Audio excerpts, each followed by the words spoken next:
This is Tolk the Destroyer, and you are listening to the Indie Wrestling Experience with Bob and John. And if you're not, Tolk will crush you.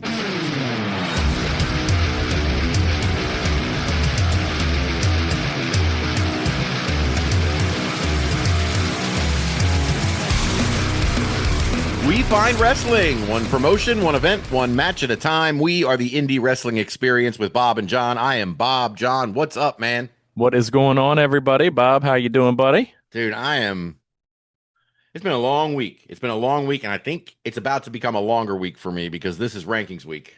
Oh my. So I'm like a runner stretching before a big race. You know what I mean? I'm like getting all loose Yeah. and ready to go for the next 6 days of nonstop numbers and changing shit. Man, don't pull a hammy on me. That's I put my hammy. Oh man, so what's going on this week, man? We got no guests this week. We got no control center this week, but we got one hell of a show that surprised the crap out of me to talk about later, man. Did you watch that local pro wrestling show? Dude, I've watched it. I'm rewatching it. I've got it on in the background as we speak. It's bad. It didn't surprise me. It did surprise you? Dude, well, first thing that jumps out, that venue is awesome. Yeah. It is awesome. The production value is great. The crowd was into it. Yes. It just looks good, man. I don't know what else to say. And then, and on top of that, the wrestling wasn't half bad. No, it wasn't. Not at all, man. I enjoyed it. I like the way they put the card together and everything. We'll talk about that in a little while in our IWX Watch This segment. But right now, just covering some news and notes. And the most important thing for us to talk about right now, John, your men's heavyweight championship tournament has started. Samson, number 1 seed Samson versus number 8 Calvin Tankman. And John, as I look at it right now, the votes are tied. Dude, I can't believe what I'm seeing. Me either. I don't understand what people are thinking, man. This is the Samson we're talking about, Right. And that's no offense to Calvin Tankman. He's a bad mother trucker, but this is Samson. Just like Allen Iverson said back in the day, man. Practice. We talk about practice. This is Samson. We talk about Samson. Come on, man. Oh my God, I don't know if I'm worried. Am I worried, John, or am I excited that this thing might just turn into March Madness and we just might end up with an 8 listen, seed man. this whole thing? It could be, man. We know the indie wrestling universe is finicky, bro. They like to do shit to fuck with people, and this might get us in trouble. I don't know, but I know that the thought that's been going into my head. Now, of course, as you well know, neither one of us are in the wrestling business. What? No. Oh, yeah, that's right. Yeah, that's right. and neither one of us have any interest in throwing a show or preparing any kind of wrestling event, right? No. But if I were, right now with these votes, the only thing on my mind would be booking Samson versus Calvin Tankman for real. I think we got to see if we can get it done. Can we get someone to book Samson versus Calvin Tankman in real life? Because this match has me more intrigued now with the votes. Yeah, I don't know. Again, it is odd to me that someone the stature of Samson, being that number 1 seed, I can't believe it's even this close. Yeah. And again, that's no shade on Calvin Tankman, but wow, color me surprised, man. Hey, I am too, man. I am too. But there's still plenty of time to vote. As you're listening to this, it is Thursday. Votes go through the week. Next week. But vote on this one first. Go vote. Like Samson was right. He shared it to his story. He said, go vote. Everyone else, share that damn thing to your story. Get people to vote. We want to know who you think should be John's heavyweight champion. And next week, when the voting switches, when the voting changes, John, we've got one hell of a 4-5 match to throw at people. One called Manders versus the former Velveteen Dream, Patrick I'm Clark. telling you, that you talk about a contrast of styles. Power versus slick shit heel. I love it. Give it to me, baby. Yep. Then you've got number 2 Charles Mason taking on Bruce Hamilton. Whew. I Yowza. I just downloaded Charles Mason on 2K25 and I paired him up with Sean Spears and I named them the Cold-Blooded Killer or the Cold-Blooded Chairman. And they just won the tag belts from Batista and Akam. So I think Batista and Akam are probably going to destroy him and win him back pretty soon. But yeah, Charles Mason is officially in my 2K universe now. Ooh. And then your final match, although not last but not least, forget about it, John. Forget about it. We've got boy Vito. The Southern California special. Vito Fratelli and Santos Escobar, man. That match, that shit could have been at the Santino Brothers show I went to. I mean, you have that right. Absolutely. Oh man, I just hope he wears the headdress. Got to. If you're not listening to the Underground Lucha Experience, by the way, which apparently most of you aren't, like start listening to us so you get these jokes, right? Like it's very important that you understand how much I love King Cuerno's headdress. One of the coolest things you'll ever see in your life. Oh my goodness gracious. Wrestling needs more headdresses, man. And dude, I tell you what, speaking of one of the more awesome things I've seen in my life, did you see this post? Awesome Kong. I did. Says she wants to return to wrestling. John, the first thing I have to say to you is I want an extra draft pick. Supplemental draft. You know what? I think you and I might be in agreement on this one. I don't have any idea, and I'm not going to out her because you don't do that to a woman. But I know where this is going, and I have the answer, but I'm not saying it either. Yeah, no, I'm not saying it either. Let's just say we all could have been at the same party this year. Yeah, we definitely could have been. We could have gone to the same prom. That's right. Yes, even at a certain particular ages, Awesome Kong would immediately be on my. She would be a wrestler and a manager, or maybe she'd be the wrestler, and then I'd turn her into the GM. And then she would do like Mercedes Martinez at the Rising Stars. So she'll just start fighting the guys that she's GM over. Like that would be where like Awesome Kong would fall in. And of course she'd have to put some men in line too. Dude, I'm putting two names out there, right? You talk about just come back, give me two matches. Yep. Right? Give me Masha. I want to see Masha. Right?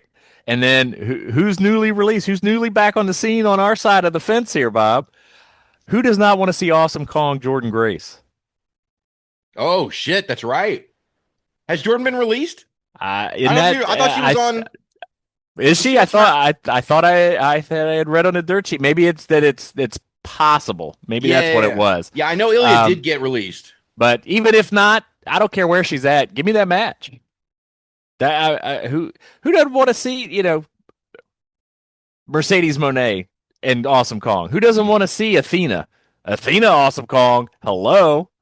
You're missing the most obvious match. No, give me Willow Nightingale. You're missing the most obvious match, John. And of course, yes, Leela Hall. I know, Bob. Swear to God, he's never going to let me get a word in it.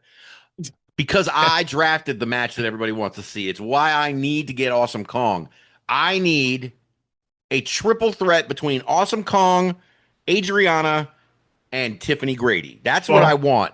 That's the match I want. I might vote for that one. That is the match that I want. I want those two with the Awesome One in the ring. And by the way, just to plug Awesome Kong for a second, if you haven't seen the Glow series on Netflix, holy cow, that shit's good. Dude, it's way better than it has any right to be. Dude, it is so good. I didn't think, I've seen most of that show. I'm still my wife likes that show. But that's how good that show is. I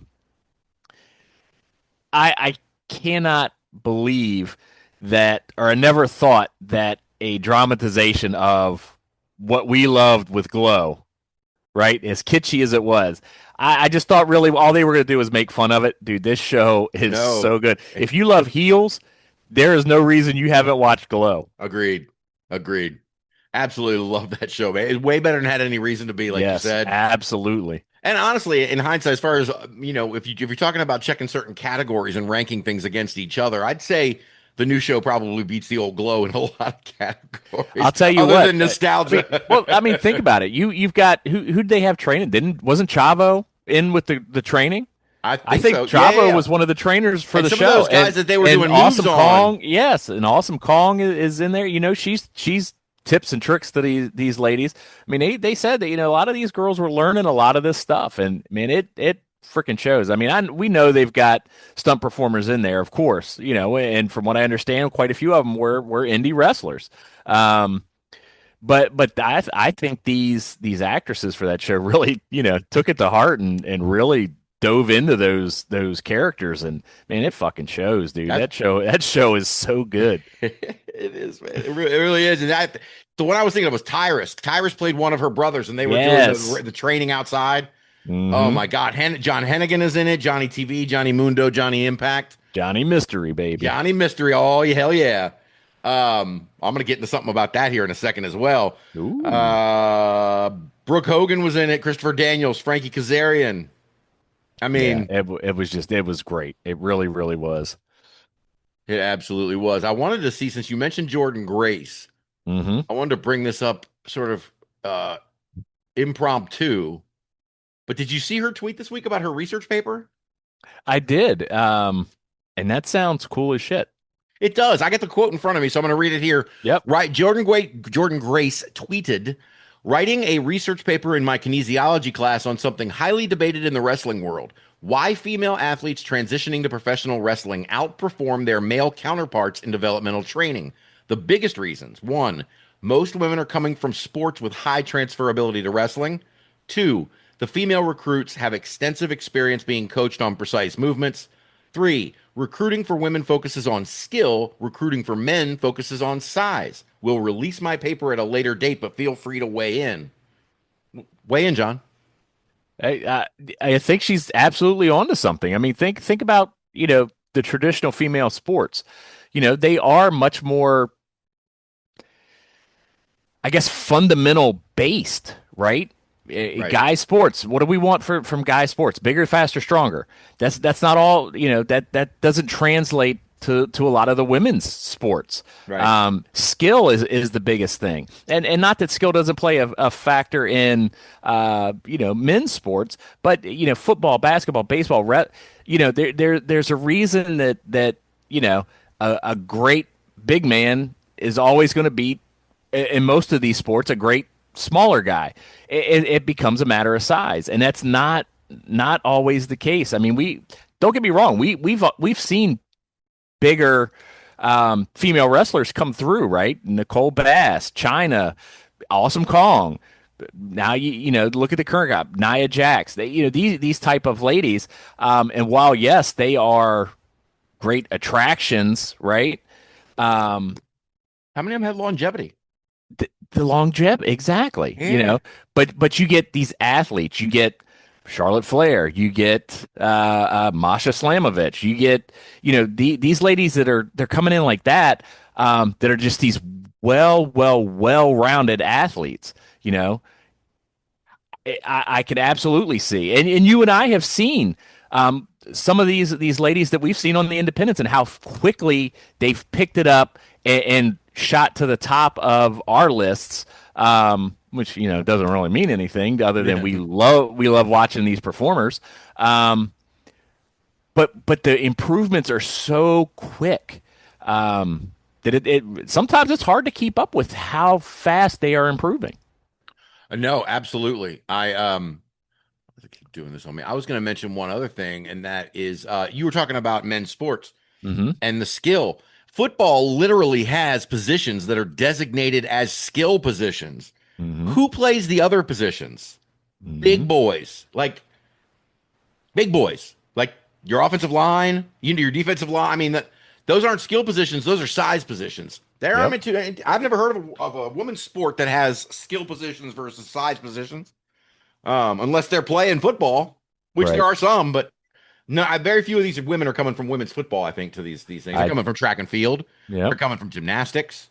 Coming from cheerleading. I mean, listen, cheerleading. That's a good point. Make fun all you want. Fucking athletes, dude. Fuck yeah, and not just like cute little athletes. I mean, dude, the interdisciplinary skill set required for that is ridiculous, and I think it lends itself directly to performance, right? The choreographed, it just lends itself to professional wrestling. What do you mean, John? Listen, right now, as soon as we're done with this, you, me, Richie Wilson, Novak, Sanchai, we're all going to go out in the back and form a human pyramid. It'll be fine. Don't worry. It's fine. Yeah, I'm sure. There was no skill involved in any of that. We'll be great. Well, unfortunately, Styles is going to be involved in that, and it's going to be a fucking mess. Somebody's going to hernia. Oh, my God, man. It ain't going to be. Look, I ain't lifting nobody. And I'm not throwing your ass in the air either, man. I'm not doing it. And I won't catch you. I may throw you, but I ain't catching you. That's I appreciate that. Oh my goodness. I hate when this stupid thing keeps changing my default search engine. It's making me nuts. Why does it do that? Anyway, I'll worry about it later. But what was the other thing I was going to mention? Oh, something else that was really big that we were talking about over the week. The WSN Plus app is going to debut. They say now they've got a date, September 11th. It's going to launch. And we finally got some more information about their subscription model. They're going to have free, monthly, and annual. This is becoming and CZW has joined. That's the other thing. CZW has joined Combat Zone Wrestling, who has been on IWTV ever since their CZW TV thing went down, the live stream channels that used to exist. And now CZW's entire library, John, I saw today, the entire library and everything moving forward is also going to be on WSN Plus unless they're switching. If they're switching, that's what I'm waiting for. You know what I mean? Like when we were watching the Monday Night Wars in 1996, and guys were starting to joke. Wow, well, it started in 94, really, when Hogan jumps with Flair, then Savage. Those guys come over. Then next thing you know, you've got Hall and Nash and the NWO. And they're all going one way, but nothing really made any sense until people started going the other way. Right. AEW starts in 2019. You see WWE guys going to AEW, but then the contracts start to run out, and you see it go the other way. Are we in for one of these? Is this the battle? I thought WSN Plus was trying to occupy a unique space. Now it looks like they're not. It looks like they want to occupy the space. It's really starting to look a lot less like they are wanting to be another wrestling streaming service, a la Triller, and more like they want to be a potentially building a home for you and I, for the average fan to discover the indie ecosystem. Yep. And if that's the case, dude, this is, we had the Monday Night Wars. This is going to be, and it's an overused term with all the streaming apps, but this is now a wrestling streaming war. Yep.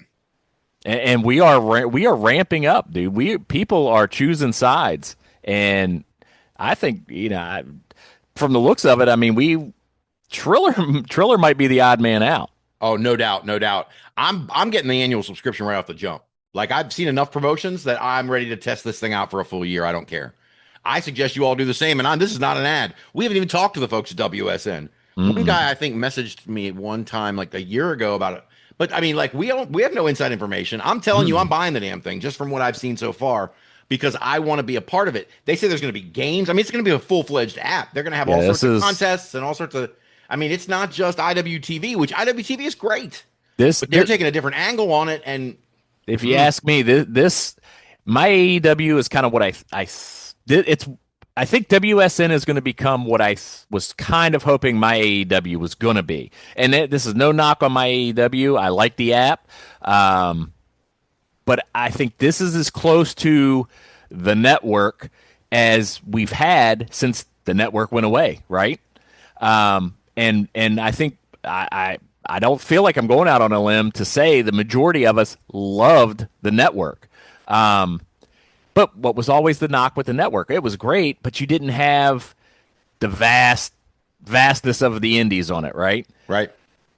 Well, hello, WSN here. Between WSN and my AEW, I mean, you and I have access to stuff that, dude, you and I have never heard of. We're finding it on these apps. And for a couple of guys that do what we do and are as nerdy about it as we are, to be finding new stuff and that's readily available to everybody now, Right. dude, that is amazing. And WSN is poised, or positioning themselves to kind of be the leader in this space right now. This new frontier of independent wrestling on streaming. Man, I'm excited as shit, and I'm with you. I'm on WSN. Come September 11th, I'm signing up. I'm ready to roll. I am too. Absolutely. And I wanted to say that like a lot of the before CZW jumps in, Hmm. if you noticed, a lot of the promotions that were jumping in are promotions you and I have watched this. Like a lot of Hmm. these folks are adding this to their YouTube content, Yep. duplicating it or putting it in another place on top of their YouTube content. Some people are starting to create YouTube content Hmm. that maybe hadn't before. Did you notice our buddy Taylor out at No Regrets? They've joined. We asked him Hmm. on the show what they were doing about weekly TV, and he wasn't really sure. But now he's going to tape his events and have it on there. Yep. So I think that a lot of the IWX Watch This stuff that we have been watching is now going to also be available on there. And at Hmm. some point, we may be pulling our Watch This stuff from the tiers of the Yeah. WSN app as well, because there's not just the stuff we've been finding, but more on top of that. Well, just John had a little audio issue there for a second, but John, I was about to ask you, um, are we going to start pulling our watch thises from the WSN app, from the free tier, so people can access it and get access to more wrestling, or I'll tell just you stick with what, it? I sure hope so. Yeah, I like I said, I'm looking forward to it, and I'm really looking forward to the ease that it's going to make for us to share stuff with any listeners, man. Because I mean, we're going to have a direct spot to go to. It's not going to be a search this, look at this, check this link we're going to try to put up. It's hey, go to the WSN app and go to CZW and watch May 3rd, 2020. We'll be ready. I mean, it's going to make life a little easier for us, I think. yeah, yeah. It might. I mean, not that many people stick around on our watch alongs anyway, but No, I don't think we're that interesting. I think we are.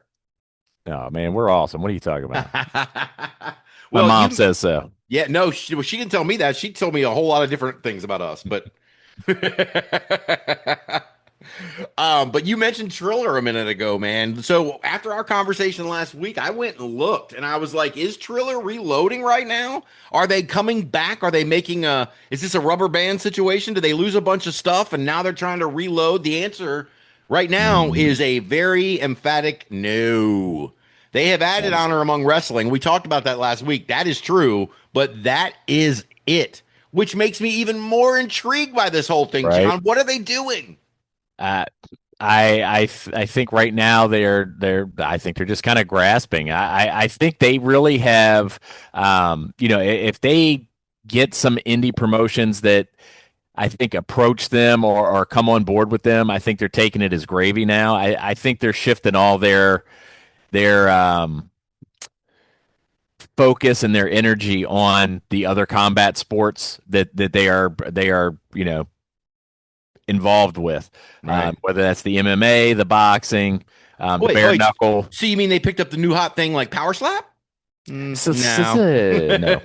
Um, but I do think that that's kind of what they're focusing on. I think they've decided, I think they can read the tea leaves, right? Right. That they are not the cool spot that they were for these indie promotions.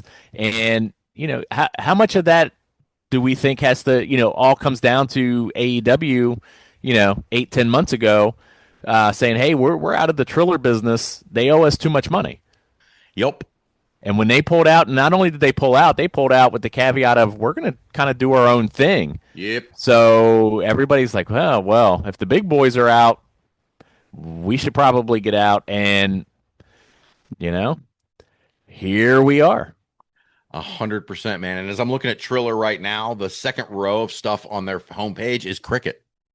So I'm not sure. Maybe they're going international. I mean, they've got Glory Possible. Kickboxing. They've got wrestling from Australia, or they used to have Australian wrestling and British wrestling. They got soccer. I mean, what is this? Oh, bare knuckle. Oh, they're selling those as pay-per-view. No, they've got old bare knuckle fighting championship pay-per-views. Now that's something. I'll give them that one. Bare knuckle Yeah, fighting is a thing. yeah. Like I said, man, go.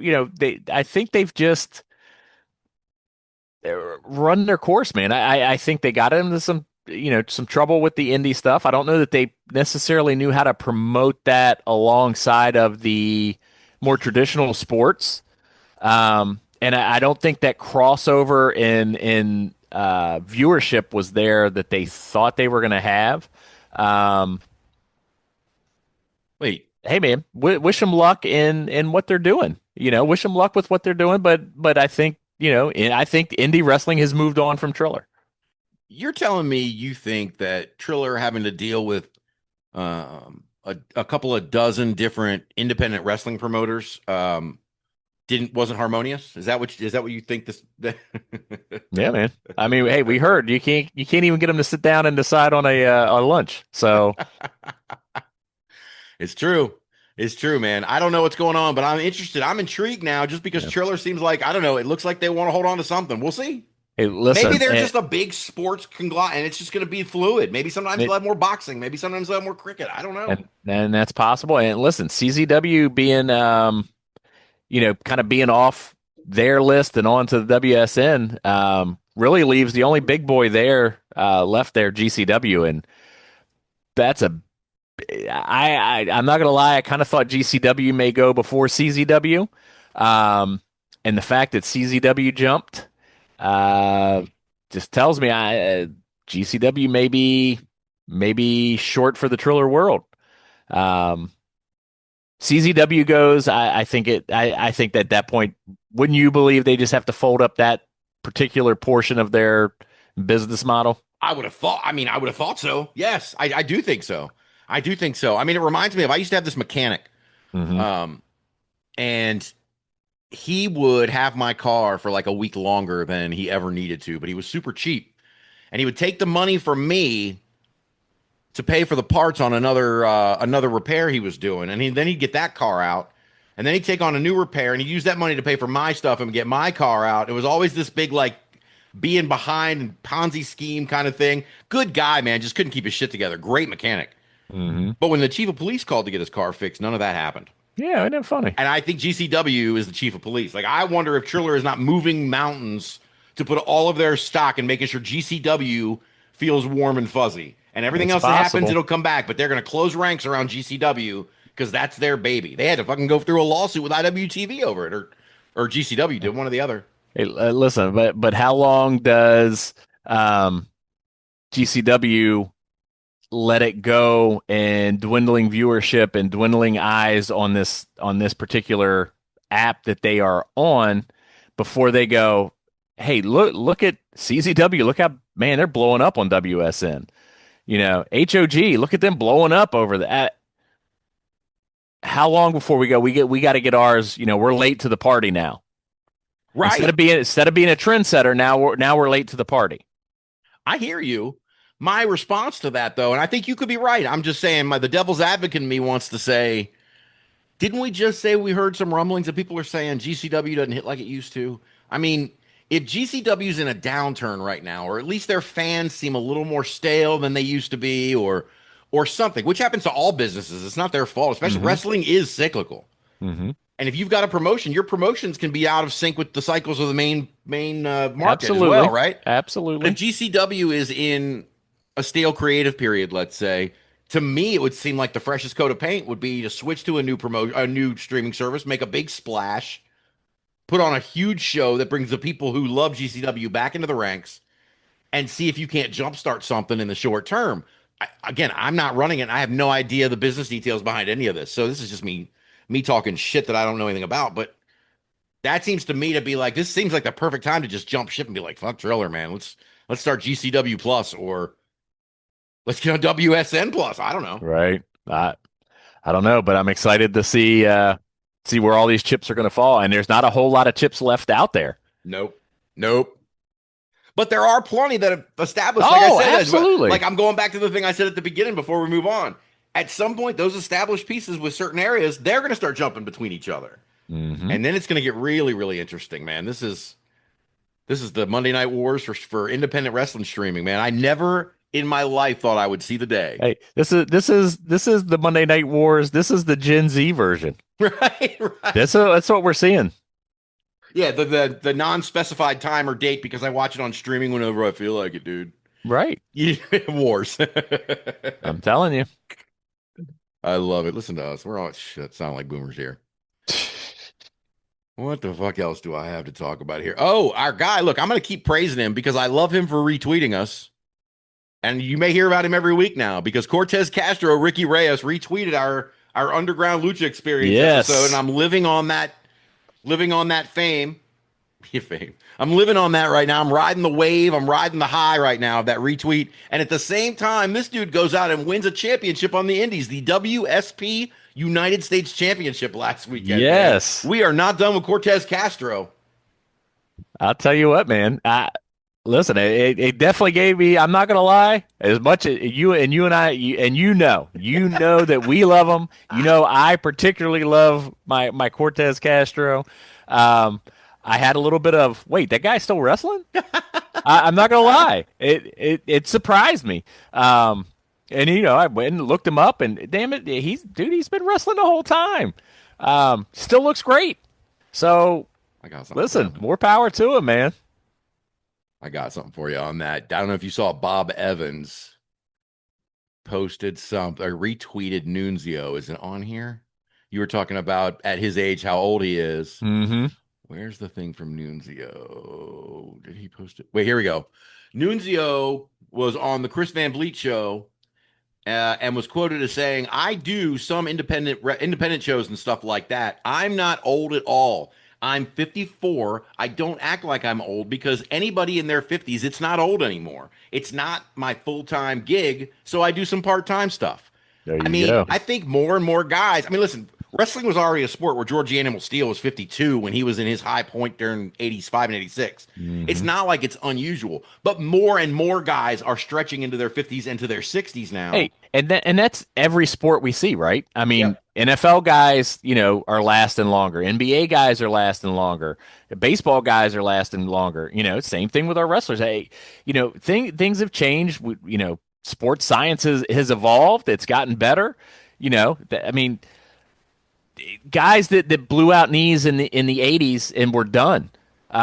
We see an Adrian Peterson, 10 years ago, blows out a knee, comes back the next year and has almost the best season ever. Someone who just died, Tommy John. Tommy John, exactly. That surgery was named after him. That's our lifetime. Yep. So is it surprising me? No, these guys take way better. And we've seen it just in, the sad news. You and I grew up in that era of every time we got on the internet, somebody was passing away. Somebody from our childhood, 45. somebody we grew up at 38, Yep. 40, 45. 50 was an old man, right? 50 is not an old man anymore. Mm-hmm. These guys are wrestling, and you're telling me right now if Triple H decided he wanted to make a comeback and Shawn decided he wanted to make a comeback, that they couldn't come back on a part-time schedule and put on convincing and good shorter matches? Absolutely, they could. Right.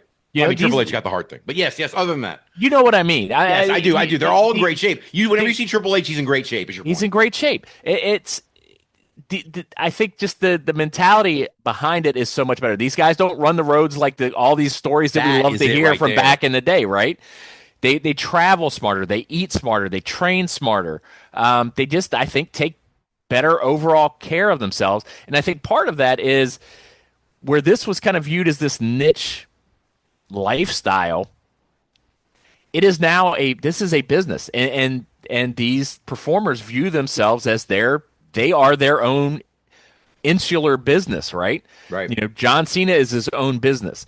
The Rock is his own business. Leela Hall is her own business. Yes. It doesn't matter what level you're on. That's how they're viewing it, and that's, I think, how they're approaching it now is much more much smarter and much more business-like.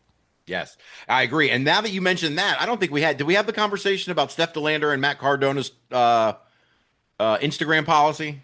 Oh no. That since you're talking about being professional, Hmm. and also because it makes me feel better. I don't feel like I'm being ignored by wrestlers now with their business decisions. You know what I mean? Like they really Right. want to like me and they really want to be my friend when I tweet things at them, but they can't. Hold on, let me find this thing. Hold on. Please be my friend. No, that's not. Hold on. Where was the thing here? Let's see. Ba-ba-ba-ba-ba-ba-ba-bum. It was about collaborating on posts. Hmm. Here we go. Here are the tweets from the Closed Fist is where I'm finding it right now on Facebook, which sounds dirty, but um, there was a tweet from Heart Editing of Scalets that said, if you're an indie wrestler who won't even accept a collab invitation on your Instagram for your talent or match announcement, I'm looking at you sideways. Explain yourself. Steph DeLander immediately responded and said, consistently collaborating with accounts that have a much lower following / reach than you is detrimental to your own account health and growth. That is why I share to stories, I retweet, I film my own promos, etc. But I'm not willing to decimate my socials growth, parentheses, which I earn money from and is essential to my brand and career, for a show poster that I know is going to perform poorly. To reiterate, I will still share and promote the show and materials, but in a way that maximizes views and engagement for everyone involved. And then Matt Cardona jumped in and said, Steph is so right. I understand where this guy is coming from in theory, but I totally disagree with them. However, every indie wrestler should be promoting the show and match their own way. They need to treat every match and show like it's a big deal. If they don't, why would anyone else? Also, match graphics or anything of the likes do horrible numbers on social. There are very creative ways to include them, though, in your posts. Awesome. I listen, couldn't agree more. You know, if you're not putting yourself first and promoting yourself at the forefront of everything you're doing, nobody else is going to do it for you. Yep. And if my job was based on how my Instagram performed, I would know every fucking inside and outside of Yes. that nook and cranny of that damn algorithm. And I would not be doing anything that is going to bring me down. Right. And that's no shade to anybody or anything. It's just the reality of the business world. Right. It's funny because a few years ago when I first started this, it was the first year I started this. I was at a show in Virginia and I was talking to I was sitting in my seat in the last row and behind me was a wrestler's merch table and another wrestler sat down beside them. Mm-hmm. And I listened to these two wrestlers speaking about stuff and I heard one of them saying that why would I follow this guy? He only has so many followers. Why would I follow this guy? He doesn't have as many followers as I do. Why would I do this? Or why would I jeopardize my account? And these two guys, John, I just paused it and told you who they were off the air. They're not Matt Cardona as far as reach, right? I mean, two great performers. Absolutely. Right? No, Absolutely. but they're not on the level of Matt Cardona's social media with that by any question, right? Mm-mm. And they were thinking about it too while sitting at a local show in Virginia, getting ready to sell some merch. They were talking about it. It's on all their minds. They know their business, folks. It's like when you watch an actor and you're like, she's not that good. I could get up there and do that. Do you have any idea how much preparation goes into every little nuance that you're seeing in the job that they have to do day in and day out to get themselves to a position to make it look like it's not hard for them? Wrestlers are the same damn way, man. Mm-hmm. And agreed. So, and social media is a hard thing to build. I can tell you right now, man, getting people to respond to shit you do is not easy. Unless you're some teenager with a Dunkin' Donuts meal or something named after you, then you can get the whole TikTok burst to freaking love you. But otherwise, like for schlubs like us, even schlubs like Cardona and Steph DeLander, I mean, at the beginning, it's hard to get people to follow you. So I get it. I was just curious what you thought of. Yeah. If you heard about that. Absolutely. I want to mention, all right, John, I'm going to give you a minute to gloat here. Because last week in our control center, we covered Constant Pro Wrestling and the Mike Allen Invitational Tournament. And as soon as that happened, the freaking Dragon Guy won. John's Dragon Guy, Drake Chambers, survives. He's doing it right now. I wish we were on YouTube. So you could doing his dragon Listen, noises. I do everything just for Bob. As long as I can pop Bob, I'm good. I called it, man. Look at me. Dude, Oh I'm my on a God. roll. You know what's so funny is today I was thinking to myself when I was doing the notes for the local pro wrestling show for later. Uh-huh. I was literally thinking to myself, dude, half of these notes are to Pop John. Like that, like I go out of my way to like it's so dumb because it's like we're the only ones laughing at our shit, but it's fine. That's been that way for 50 years. Exactly. So we know our core audience. Yes, we do. That's right. Our core audience of two. Oh man. All right. Now it's time to toot our horn though. Yeah. Now it's time to toot our horn. Randy Travis sang a song a long time ago, and it was called I Told You So. Oh, I told you so. Well, John, this past week on MLW, Corinne Joy and Jazzy Yang debuted. What I feel like since the beginning of this year, there have been at least 2 people calling Corinne Joy. Am I crazy? Oh, dude, you and I have called that since her walkout. We didn't even see her wrestle yet. Right. Her walkout. And as far as Jazzy Yang, hey, I got to give it up to you on that one. I was a little late to the party on Jazzy, but you called that one. Kudos to you, brother. Listen, both of these talents are amazing. They're going to do great in MLW. And again, we keep talking about these kind of mid-majors, we keep calling them, stockpiling. Dude, at what point is there oversaturation? I mean, Jesus Christ, these rosters are just, they rival anything you and I grew up with right now. It's the best. I know. It's so much better. It's so great. I live for this every single day. It's wild, man. John knows if you guys knew how much information and stuff that I stockpile, like you just it's everywhere. You know why? Because when we were kids, we couldn't do any of that shit. No. When we were kids, I would sneak a VCR tape that had something my mom taped on it, hope she hadn't watched it yet, and record wrestling, and then come back to find it taped over. Like that was how it worked. Yep. Unless I was smart enough to remember to pull that little tab off the VHS tape so you can record over it. Tab. Come on, parents didn't know to put a piece of tape over that. They weren't that smart. Right. Oh God, I'm just glad we didn't have beta. You know what I mean? Woo! But yeah, no, Corinne Joy and Jazzy Yang showing up in MLW, man, was perfect. I loved the little segment. I don't know if you got to see it, but the little segment they did backstage was cool. It introduced them in a way. I don't remember who they were talking to back there, but whoever it was, the established star said something of, these 2 girls, all they want to do is up their followers and film TikToks. Like, they're a perfect Gen Z encapsulation. Corinne Joy has like 110,000 followers or something. Dude, already from stuff she's done on the internet. I'm sorry. I just want to put a correction out there. Try 1 million plus, buddy. 1 million. Holy shit. 1 million dude, followers. Corinne Joy is no fucking joke. She is a brand, people. Before wrestling. So if you don't know who she is, I'm telling you, check her out now. One, you're gonna fall in love with her because she's great. 2, she ain't gonna be on this level for long. No.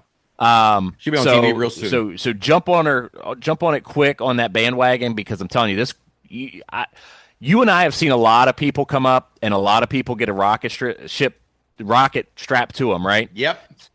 Dude, this young lady is fucking nuclear. It is ridiculous how fast she's going to ascend, dude, and all that charisma and all that polish she's got from doing the YouTube stuff for so long. She gets in the ring, she engages with fans she's really good, man. And she hasn't been wrestling that long. I'm not going to sit here and say she's freaking why is my brain cramping right now? D Malenko or anything, or Dynamite Kid, you know what I mean? She's got that potential to carry her all the way through, and she's got the athletic ability and the potential to get there. It's ridiculous. And just real quick too, you were talking about that backstage segment. I was just double checking on that. You asked who they were talking to. That was Shotzi Blackheart and Lady Frost. That's right, because Shotzi was giving them a shot, and Lady Frost was giving them giving them the cold shoulder. See what I did there? Yeah. But yeah, I mean, and both of them, neither of them looked small in that moment, with two big names. So, dude, I'm telling you right now, Jazzy is the going to be the up and comer of that, the one to watch. Corinne's going to jump right in. One, because I'm telling you, the fans are going to be so quick to attach to her that they're going to have to push her. I don't want them to push her too fast. I don't know that you could overwhelm that young lady. I really don't. I agree. I don't with know you. that there's a moment that would ever be too big for her. No, So she's got that part down. it's going to be a lot of fun to watch. A lot of fun to watch. Now, I hope, speaking of MLW, it was reminding me of something. Mm-hmm. One of our favorites. The reason, John, I had to go out and I had to do some research on this guy because apparently I don't know Texas, Mm-hmm. right? So I went out and did some research on this guy that apparently is Mr. Texas that I guess I'd never heard of. You ever heard of this guy, Brick Savage? I don't. We haven't mentioned him, have we? Little fella, right? Very, very calm demeanor. Seems very affable. Teeny Yeah. tiny little fella. Yeah. Yeah. We know Brick Savage. So it was a couple of months ago that we announced the signing that he'd been signed to MLW. Yes. I hadn't seen him on MLW TV yet. Had you? No, sir. Did you see this past Saturday when he appeared? I did not. Oh, it's so good. Trevor All Lee right. versus Kushida, Okay. the newly heel and member of Contra Unit, Kushida, Ooh, okay. against Trevor Lee. And this mysterious big man comes out at the end of the match. They're saying, John, back to the 80s, they're saying, who is this guy? Who is this monster? We've never seen him before. Who could this be? And he comes down on behalf of Contra Unit and decimates Trevor Lee.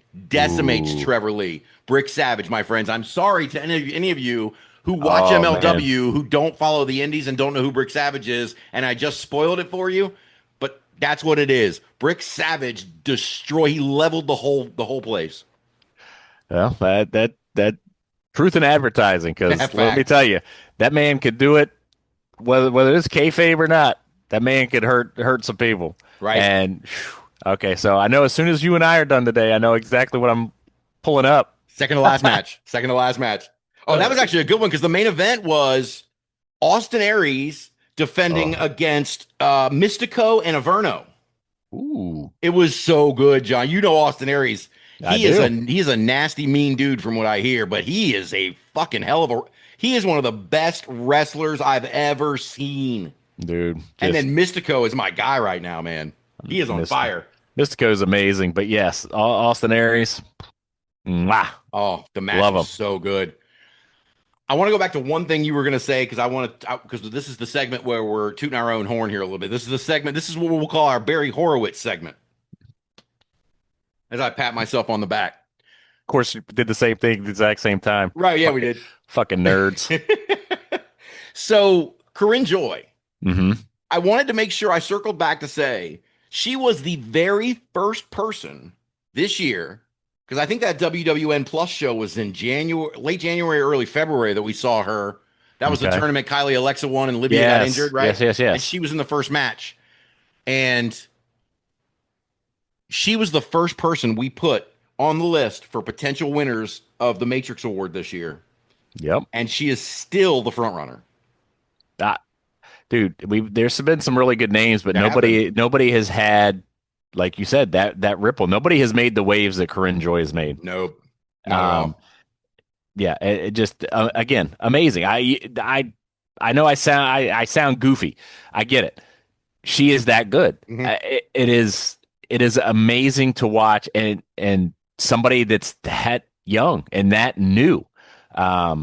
Man, it's like you really do feel like you're really getting in on something on the ground level. Becoming a fan of Corinne Joy.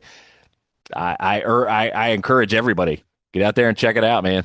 You talk about the ground level, man, dude. I haven't watched the main products of hardly any of these shows. I think I follow AEW the most right now, but it's Probably, I don't I'm watch. with you. I don't watch Dynamite and Collision both in a week usually. No, I haven't seen a Raw or SmackDown in a few weeks. Dude, all I know from Raw on SmackDown is what pops up on my feeds. Right. I'll read highlights here and there. I'll catch like you. I'll catch a couple of AEW matches. But mostly that I'm reading off dirt sheets as well. If something, I'm definitely more apt to go watch something if something cool pops up. If it's a WWE product that's something, hey, this cool match, I'm probably still not going to watch it. Yeah. I'll go read about it. You know what I But did watch this past weekend though? what's that? I did watch chaotic wrestling. I did Ooh, watch local pro wrestling. local pro, baby. But that's where you talk about you can call it the ground level, but it's all I want to watch, man. Like it's all I want to see is this stuff now, man, and get to see these new stars and get to see different takes on different characters. And I want to. I'm with you now. I want to see everybody. I want to see all these characters before WWE ruins them. yep, John's yelling at clouds again. Hold on. Listen, Well, listen, if you want to know all of them, I can send you over the spreadsheet. There's 5,000 entries on it for you to take a look at if you want. I don't have enough paper to print it out right now. I have Wait, to what get happened to it. your dot matrix? You know how long it takes to rip the sides off of those things? I remember the first time someone they got a laser printer. I was like, wait, it prints all at once? What is it? What are we living in the future? In high school, we had to take turns on the laser printer. We couldn't even all use. There was only one in the whole Oxon Hill High School, and we you had to sign. Oh, good. Only if your research practicum project was late and you needed to print up a bunch of pages could you could you use a laser printer, man. Somebody who is much more of a veteran, but not old like the two of us, who is also going to allow us to toot our horn. I'm going to turn this one to John, though, because this past weekend on Saturday, we saw the post from AAW out in Chicago. They said tomorrow on the TNA pay-per-view pre-show, Joe Alonzo is going to defend the AAW title against the hometown man. And if he wins, successfully defends it, he gets a TNA contract. That's exactly what he did. Joe Alonzo from my federation is now off the board. He is now signed to TNA, which opens up a spot for Awesome Kong. There you go. Hey, man, listen, we called that on all of our picks, did we not? Dude, it was a good thing we were getting them when we got them because at any point, anybody on either one of our rosters could get a call up. Absolutely. Yep. Joe Alonzo, like well deserved, man. Well deserved. I think he fits that TNA roster. Great. Man, there's gonna be some fun matches for sure. Uh-huh. It's definitely gonna be some fun matches. And he's great. Because he's got that kind of stature where he could be a whole lot of things. To me, he strikes me as kind of like a Mustafa Ali. Like you give him a faction of some bigger guys. Yep. Because he's the guy that can talk. He's the guy that can wrestle. He's the guy, and all he needs is some beef behind him. You know what I mean? To talk shit and have somebody to protect him. Agreed. And I would love to go that route with them. I was looking to see. Oh, I'll check that in a second. But yeah, Joe Alonzo on TNA. It's long overdue. He was already with the NWA for a while.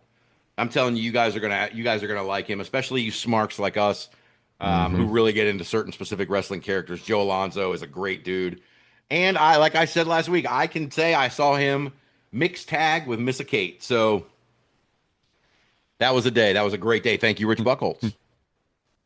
Who, by the way, we're going to have back on the show in 2 weeks to talk about Destiny. Can you believe it's Destiny time already? Dude, I don't know where time is going, man. I really don't. It's wild.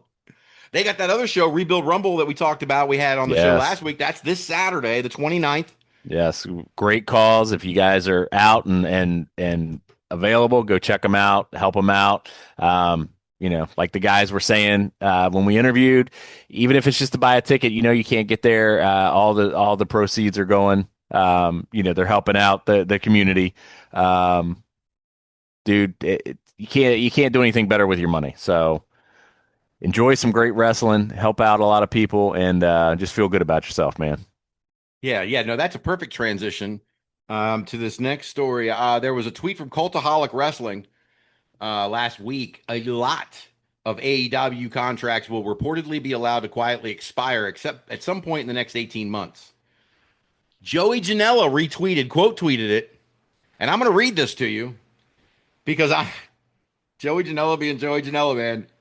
If you've collected paycheck after paycheck, wrestled 3 matches in the last year, and didn't use your ability to take indie bookings to stay sharp, create a buzz, and show your love for professional wrestling, please don't hit me up to navigate your indie wrestling backup plan. Joey Janela, giving it straight. Hey, man. And is there any more indie person than Joey Janela? Exactly. So he's seen all of them come and go. This is a guy that, when he says this, I think there are a lot of other guys that would say things like this that people could kind of brush off, oh, okay, whatever. You can't do that with Joey because Joey has built himself as a brand. So if this guy is telling you, hey, don't tell me you can't do it and don't tell me how hard it is because I've done it. Exactly. You gotta respect that, man. Absolutely. Look, I don't have any skin in the game on this one. I think John's with, I think I can speak for John just fine. We're not going to sit here and talk shit about indie wrestlers getting released from certain companies and not having a backup plan in the indies. That is not our place. And I wouldn't do it. Well, I don't think we'd even do it if it was our place. But we're not making any comment on who's who and what Joey Janela. But Joey Janela telling folks, I mean, it's not bad. It's a good point. There's a lot of guys in AEW. There are none in WWE. They can't take indie bookings. But in the AEW, there are a lot of guys who are sitting around. Rusev did it for a while. Britt Baker, who knows where the hell she is. So there's a lot of people around who, if they want to make a wave and keep their brand alive, like Steph DeLander was talking about, like Cardona was talking about, they should be out on the indies perfecting their wrestling, perfecting their craft, and continuing to perfect their brand. And if they're not that, I mean, it doesn't matter what business you're in, John. It doesn't matter. If you're in an independent contractor business where you're your brand, then you better be like my grandfather used to say about being a farmer. You better be early to bed, early to rise, makes a man healthy, wealthy, and wise. Hey, listen, at that point, you're right, man. If you're not working on your brand, you're stagnating, right? You don't have any, you're not growing. And if you're not growing, you're dying. So, if these guys, want to get to that next level of stardom, fame, whatever we want to call it, you got to put in the work. You can't. It's not the glory days of wrestling, right? It's not the '90s, the early 2000s anymore. Your fame is not going to rise and fall based on TV viewership anymore. There is so much more involved, and you have to take so much more control of your own career, right? And your brand. Everybody talks about now, my brand, my brand, my brand. You are in control of that. So, if you've got nobody to blame but yourself, if, hey, man, AEW is going to release me and, what am I going to do now? Well, you haven't cultivated that on the indies, then you really don't have anybody to blame, especially when you've got a company like AEW that is allowing them to take these bookings, allowing them to do these other things. Like you said, you get into that WWE contract, you don't get that. So, make of that what you will. I'm 100% behind Joey on this, not just because he's one of my guys. Well, and think about this, right? When we were kids, when I went to, I used to walk uphill both ways. When we watched wrestling in the 80s, these guys, their biggest fear, all of them, they'll tell you, listen to all the podcasts. Their biggest fear was getting injured and what? Losing their spot. So they would work injured. Harley Race busted his entire abdomen up. What, he ruptured his spleen or some shit? He was still making dates. I thought it was the spleen, right? He's making dates because that's what you do, or else you lose your spot. And that's not around anymore. But your brand is to be protected in the same way, right? Because if you don't protect your brand, it will atrophy while you are not taking care of it. If you don't water it, it will not grow. Whatever metaphor you want to use. These guys knew it back then. I can't be injured because I'm going to lose my spot. Paul Orndorff wrestled with what JBL kept calling the gimmick arm. I'm not going to call it that, but Paul Orndorff kept wrestling through 1986 with the gimmick arm because he was making millions of dollars with Hogan. Right, and like you said, and putting off the surgery that could have extended his career. And like you said, wrestled with that severe nerve damage in his neck that affected that arm because, like you said, oh shit, I got to make the shows. I'm making money right now. let me ask, I'll fix it when I'm not making money. and let me ask you this: Yeah. if you had a chance to have a 20-year career or to have a 9-year career, have a run with Hulk Hogan in 1986, work through it to make all that money, and then not be able to wrestle again, which one would you choose? I would choose the Hogan run. It's legendary. I'm taking the Hogan run. Absolutely. Now I don't have to support their family, so that's part of it.